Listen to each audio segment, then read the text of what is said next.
بسم اللہ الرحمن الرحیم۔ السلام علیکم۔ 11ویں جماعت کی تدریس اردو کے سلسلے میں عدنان خان آپ سے مخاطب ہے اپنے چھٹے لیکچر کے ساتھ۔ اس سے پہلے 5ویں لیکچر میں ہم نے آخری حصے میں مولوی ذکا اللہ کا تعارف پڑھا، جس میں ہم نے ان کی زندگی کے ابتدائی حالات و واقعات اور ان کی خدمات کے حوالے سے جائزہ لینے کے ساتھ ساتھ ان کی تصانیف کو اپنا موضوع بنایا۔ آج ہم بڑھتے ہیں مولوی ذکا اللہ کے لکھے ہوئے مضمون جھوٹے آدمی کی طرف۔ مولوی ذکا اللہ، آپ کو یاد ہوگا جب ہم سر سید احمد خان کا تعارف پڑھ رہے تھے تو اس دوران ہم نے سر سید احمد خان کے ایک ادبی کارنامے رسالہ تہذیب الاخلاق کا جائزہ لیا۔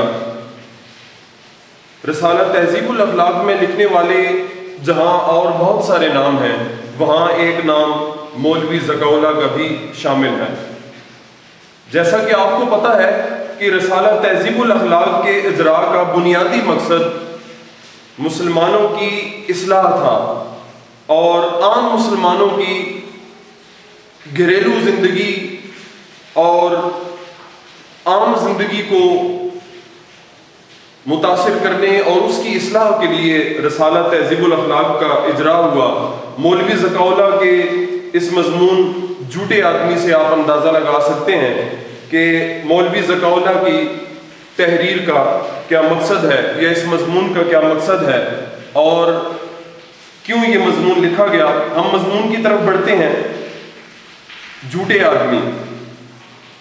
مولوی ذکا اللہ آغاز کرتے ہیں ایک فارسی ضرب المثل سے جو کچھ یوں ہے: دروغ گو را حافظہ نباشد۔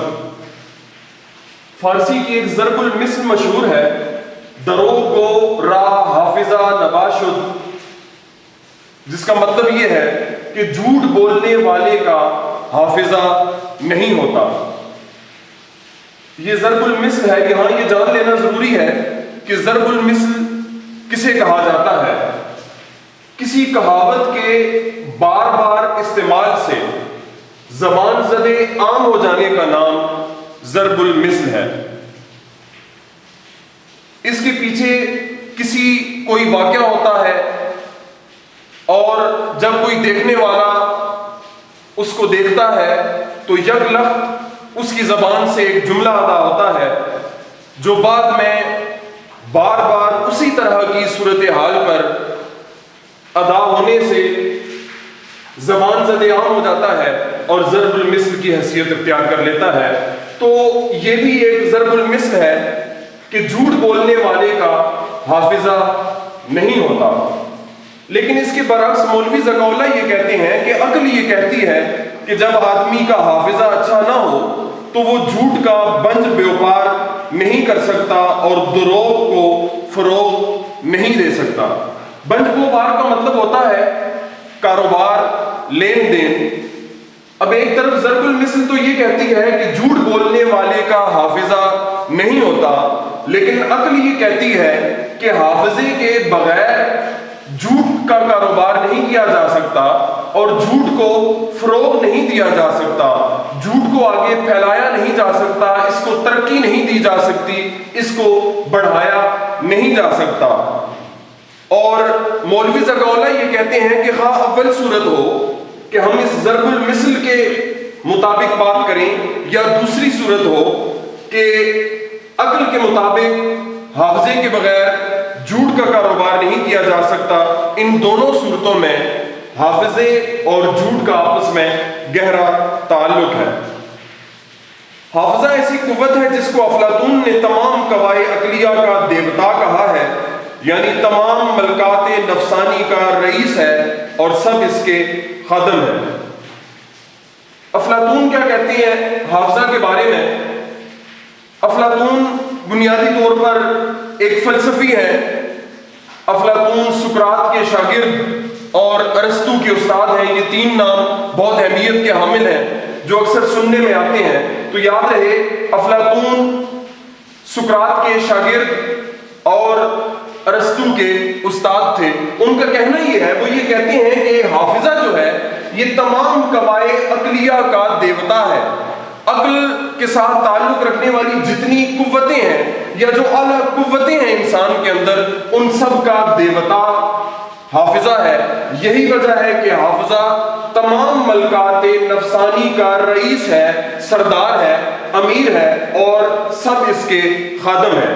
ملکات نفسانی سے مراد نفس کی ملکیتیں ہیں، یعنی ذاتی خوبیاں ہیں. ان تمام ذاتی خوبیوں کا سردار حافظہ ہے اور باقی سب اس کی خادم ہیں، اس کی خدمت گزار ہیں. آگے چل کر مولوی زکاؤلہ یہ کہتے ہیں کہ اہل فرانس کے نزدیک، اہل فرانس کیا کہتے ہیں کہ اہل فرانس نے جب کسی کو پرلے درجے کا کودن کہنا ہو، یعنی انتہائی پس درجے کا بے وقوف یا احمق بے عقل کہنا ہو، اہل فرانس کے رہنے والے لوگ اگر کسی کو یہ کہنا چاہتے ہیں کہ وہ بہت پرلے درجے کا، انتہائی پس درجے کا بے وقوف اور احمق شخص ہے، تو وہ اس کو کیا کہتے ہیں کہ وہ حافظہ نہیں رکھتا. اور ان کی اس بات کا مطلب کہ وہ حافظہ نہیں رکھتا، اگر فرانس کے رہنے والے لوگ کسی کو یہ کہیں کہ وہ حافظہ نہیں رکھتا تو اس کا مطلب یہ ہے کہ وہ پرلے درجے کا غبی ہے، پرلے درجے کا احمق، بے عقل اور بے وقوف انسان ہے. آگے چل کر کہتے ہیں کہ حافظے کے نہ ہونے سے آدمی کو اپنے وعدے یاد نہیں رہتے اور باتیں بھول جاتا ہے. یعنی انسان کا حافظہ اگر کمزور ہے، حافظہ اگر نہیں ہے تو آدمی کو اپنے وعدے یاد نہیں رہیں گے، آدمی اپنی باتیں بھول جائے گا. یہی وجہ ہے کہ وعدوں کو بھول جانے کی وجہ بھی حافظے کی کمزوری ثابت ہوتی ہے. حافظہ اگر کمزور ہے تو انسان اپنے وعدے یاد نہیں رکھ پاتا اور اپنی کی ہوئی باتیں انسان خود بھی بھول جاتا ہے. نتیجتاً کیا ہوتا ہے کہ ایک ہی کہانی خواہ کتنی ہی دلچسپ کیوں نہ ہو، بار بار دہرانے سے دل پھر جاتا ہے. ایک ایسا آدمی جس کا حافظہ کمزور ہے، وہ ایک ہی کہانی کو وہ کتنی ہی دلچسپ کیوں نہ ہو بار بار دہرائے گا، اس لیے کہ اس کے حافظے میں یہ بات موجود نہیں کہ اس کہانی کو پہلے بھی بیان کیا جا چکا ہے، اور اس کے بار بار دہرانے سے وہ کہانی خواہ کتنی ہی دلچسپ کیوں نہ ہو وہ لطف سے خالی ہو جائے گی اور سننے والے کا دل بھر جائے گا، دل پھر جائے گا اور اس سے نفرت پیدا ہو جائے گی. اور ایک ہی چیز کو خواہ اس نے اس چیز کو کتنی ہی دفعہ کیوں نہ دیکھا ہو، اس سے پہلے بھی وہ ہر بار اس کو انوکھی معلوم ہوگی، نئی معلوم ہوگی. ایک ہی کتاب خواہ کتنی ہی دفعہ پڑھی جا چکی ہے، ہر بار نئی معلوم ہوگی. آگے چل کر مولوی زکاؤلہ یہ کہتے ہیں کہ اب سنو، ایک جھوٹے تو وہ ہوتے ہیں کہ بات تو جھوٹ کہتے ہیں مگر وہ اپنے صدق کے دل سے اس کو سچا جانتے ہیں. دوسرے جھوٹے وہ ہوتے ہیں جو جھوٹی بات کہتے ہیں اور اس کو خود دل میں جھوٹ جانتے ہیں اور یہ چاہتے ہیں کہ لوگ اس کو سچ جانیں. ہم آگے اسی قسم کے جھوٹوں کا ذکر کرتے ہیں. آگے بڑھتے ہوئے مولوی زکاؤلہ جھوٹوں کی اقسام ہمیں بتاتے ہیں، اور جھوٹوں کی اقسام پر بات کرتے ہوئے مولوی زکاؤلہ یہ کہتے ہیں کہ جھوٹ بولنے والوں کی دو اقسام ہیں. پہلی قسم کے جھوٹے کون سے جھوٹے ہوتے ہیں؟ پہلی قسم کے جھوٹے وہ ہیں کہ بات تو جھوٹ کہتے ہیں مگر وہ اپنے صدق کے دل سے، سچے دل سے اس کو سچا جانتے ہیں. پہلی قسم جھوٹوں کی وہ ہے جس میں جھوٹ بولنے والا جھوٹ بولتا ہے لیکن سچے دل سے اس کو سچ جانتا ہے. جبکہ دوسری قسم کون سی ہے؟ دوسری قسم یہ ہے کہ جھوٹ بولنے والا بات تو جھوٹی کر کہتا ہے لیکن خود اس کو دل میں جھوٹ جانتا ہے اور ساتھ یہ چاہتا ہے کہ لوگ اس کی بات کو سچ جانیں. جھوٹے لوگوں کی دو بنیادی اقسام مولوی زکاؤلہ نے بتائیں. پہلی قسم یہ ہے کہ ایک جھوٹے وہ ہوتے ہیں جو بات تو جھوٹ کہتے ہیں لیکن اپنے صدق کے دل سے اس کو سچ جانتے ہیں. جبکہ اس کے برعکس دوسری قسم وہ ہے جس میں جھوٹ بولنے والا جھوٹ بولتا ہے اور اپنے دل میں اس کو جھوٹ جانتا ہے لیکن اس کی خواہش یہ ہوتی ہے کہ لوگ اس کی بات کو سچ جانیں. اور آگے چل کر یہ جو جھوٹ کی دوسری قسم ہے اس کی مزید دو اقسام ہیں. اس کی پہلی قسم کون سی ہے کہ وہ آدمی جو جھوٹ کہتے ہیں جانتے ہوئے خواہش یہ رکھتے ہیں کہ لوگ ان کی بات کو سچ جانے۔ دو اقسام ہیں ان کی۔ پہلی قسم کے وہ لوگ ہیں جو جھوٹی بات کو سر سے لے کر پاؤں تک ایجاد و اختراع کرتے ہیں، جبکہ دوسری قسم وہ ہے کہ جہاں پر جھوٹ بولنے والے ایک سچی حکایت کو، ایک سچی بات کو، کسی سچی پرانی بات کو، پرانی کہانی کو، پرانے قصے کو، اس کا بیس بدل لیتے ہیں اور بیس بدل کر اپنے خیال کے مطابق، اپنے خیال کے موافق بدل کر بیان کرتے ہیں اور وہ سچی حکایت جھوٹ میں بدل جاتی ہے۔ اس دوسری قسم کی دو اقسام تھیں، جہاں پہ ہم نے یہ کہا کہ پہلی قسم میں جھوٹ بولنے والا سر سے لے کر پاؤں تک کوئی نئی بات ایجاد کرتا ہے، اختراع کرتا ہے۔ وہ اپنے ذہن میں پورے کا پورا واقعہ، پوری کی پوری بات نئے سرے سے بناتا ہے، جس میں سچ کی کوئی گنجائش نہیں ہوتی۔ وہ سارے کا سارا شروع سے لے کر آخر تک جھوٹ پر مبنی ہوتا ہے۔ اور دوسری صورت میں ایک سچا قصہ ہے، ایک سچی بات ہے، ایک سچی کہانی ہے، اس کو جھوٹ بولنے والا یوں بدل دیتا ہے کہ اپنے خیال کے مطابق، اپنے خیال کے سانچے میں اس واقعے کو، اس کہانی کو ڈھالتے ہوئے اس کہانی کا بیس بدل کر یوں بیان کرے گا کہ وہ سچ بھی جھوٹ میں تبدیل ہو جائے گا۔ اب ان دونوں صورتوں کی مزید آگے چل کر مولوی ذکاء اللہ وضاحت کرتے ہوئے یہ کہتے ہیں، ایک جھوٹی بات کو سر سے پاؤں تک تراش کر ایجاد اور اختراع کریں، دوسرے یہ کہ ایک سچی حکایت کا بیس بدل کر اپنے خیال کے موافق بدل کر اس طرح بیان کریں کہ وہ جھوٹ ہو جائے۔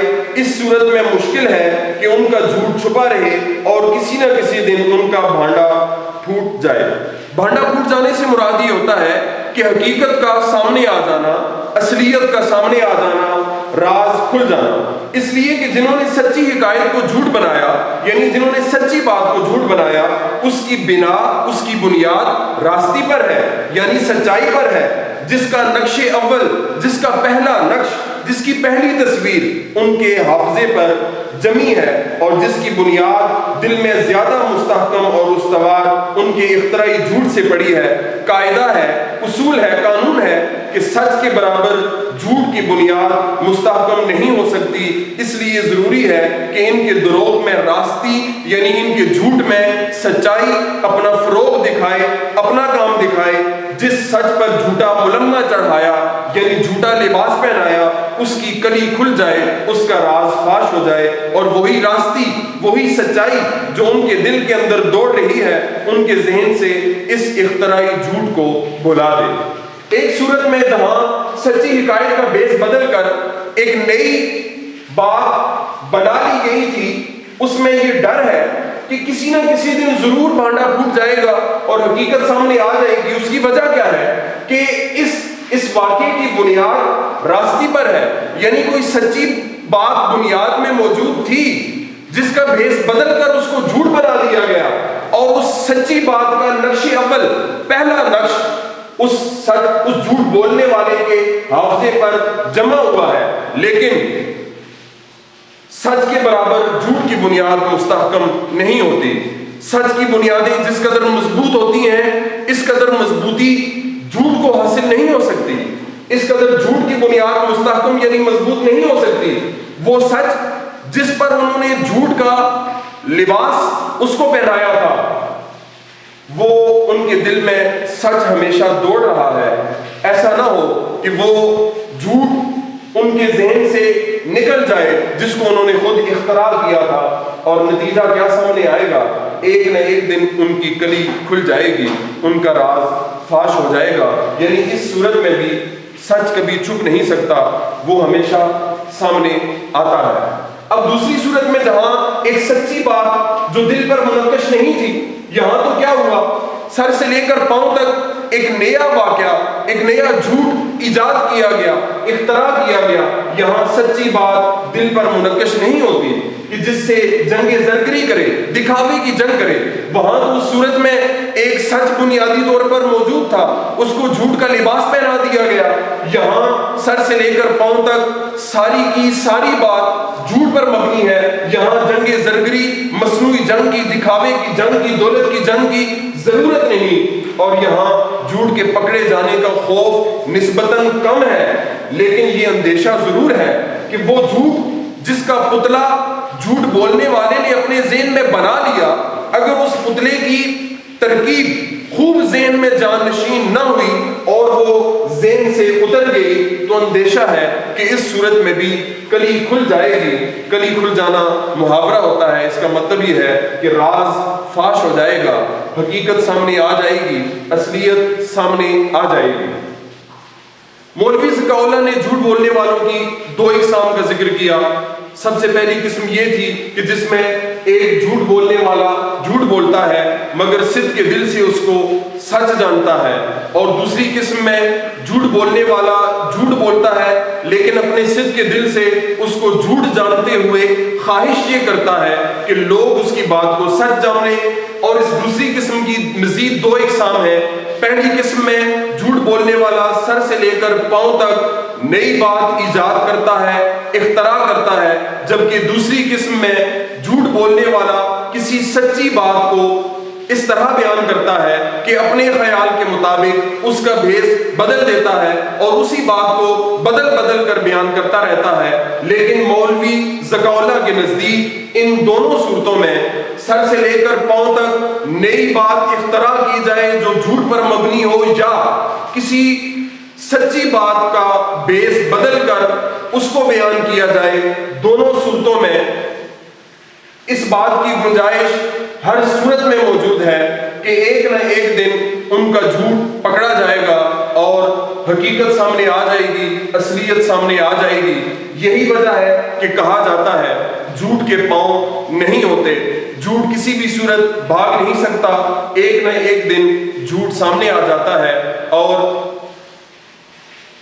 سچ اپنا کام دکھاتا ہے۔ یہی وجہ ہے کہ مولوی ذکاء اللہ یہ کہتے ہیں کہ دوسری صورت میں جس میں ایک جھوٹی بات کو نئے سرے سے گڑھ کر اختراع کرتے ہیں، اس کی متضاد کوئی سچی بات ایسی دل پر منقش نہیں ہوتی کہ وہ اس سے جنگ زرگری کرے۔ پہلی صورت میں تو سچ کو جھوٹا لباس پہنایا تھا، اس کا لباس اتار کر اصل حقیقت کا دیکھ لینا آسان تھا، مگر دوسری صورت میں جھوٹ کا پتلا بنایا ہے، یہاں جھوٹ کے پکڑے جانے کا خوف کم ہے، مگر اس کے ساتھ یہ اندیشہ ضرور ہے کہ اگر حافظے میں اس پتلے کے بنانے کی ترکیب خوب جان نشین نہیں ہے تو وہ ذہن سے نکل جائے گی، پھر کلی کھل جائے گی۔